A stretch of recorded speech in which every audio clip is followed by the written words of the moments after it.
Have you ever heard the quote that we can't stop the waves from coming, but we can learn how to surf? Might be cliche, but it's very true. I've found through this analogy that I'm about to share with you, there's really only three ways to approach the waves. There's three people. One is the victim, the other is the fighter, and the last is the surfer. Stick around to the end of this video. I'll break down three ways to become the surfer and stay in that place of embracing the chaos, riding the waves, and actually enjoying the process. With that said, let's jump into the analogy. Picture this, we're in Hawaii, you're in Hawaii, you're looking out into the ocean and there's 6-7 foot waves crashing down and you are getting ready to surf. Now the instructor said this, I found that there's only three ways to approach these waves. There's only three types of people.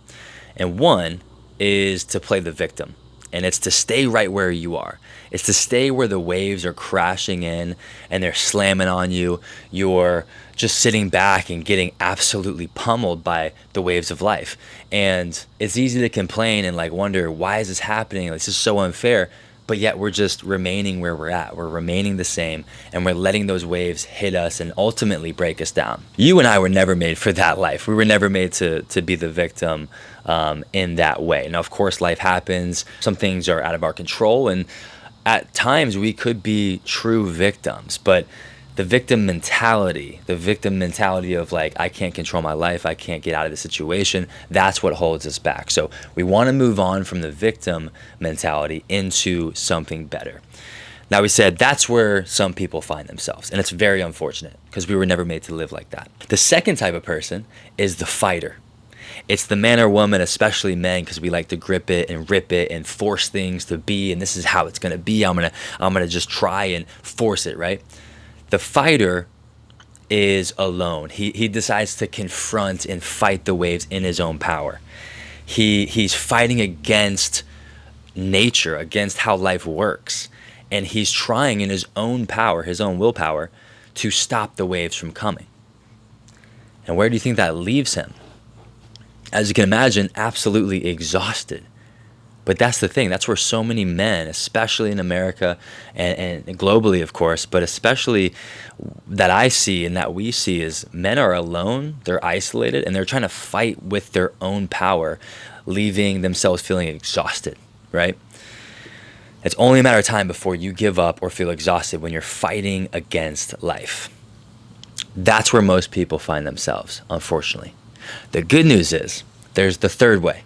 And there's always a third way. There's always a different way, a third option, a third way that makes more sense and is actually what we're designed for. The third way is very simple. It's to grab a surfboard and to learn how to surf. It's to be the surfer in life. And the surfer mentality is very simple. The surfer knows that the waves are coming regardless and doesn't complain about it, and it doesn't play the victim. The surfer embraces the chaos. The surfer embraces the waves of life, and the surfer tries to think, how can I use this wave to enjoy? How can I flow with the wave? So the surfer mentality grabs the board and enjoys the waves, positions himself to where he can actually ride the wave as opposed to fighting it or getting slammed by it. And so those are three ways to approach life. And what I feel like is very true is the surfboard is that higher power. It's the flow of life. It's something that connects you to the greater flow of life in a way that you actually become one with the wave. And you can actually use the wave to your own advantage.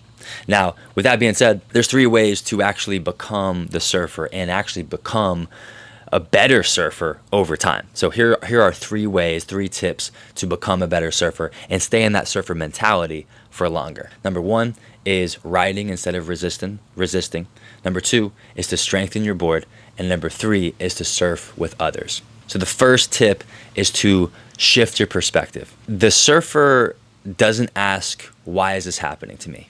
The surfer says, what is this training me for? Why is this happening for me? It's seeing life as not happening to me, but happening for me. The second question to ask yourself always to be a better surfer is to ask yourself the question, what's good about this? What is good about this situation? What is a positive side of the situation? Obviously, not everything that happens to us is necessarily good, explicitly good, but we can find the silver lining, we can find the positive, and in so doing, setting us up for more success and positive action. And lastly, number three is to ask yourself, how can I use this for good?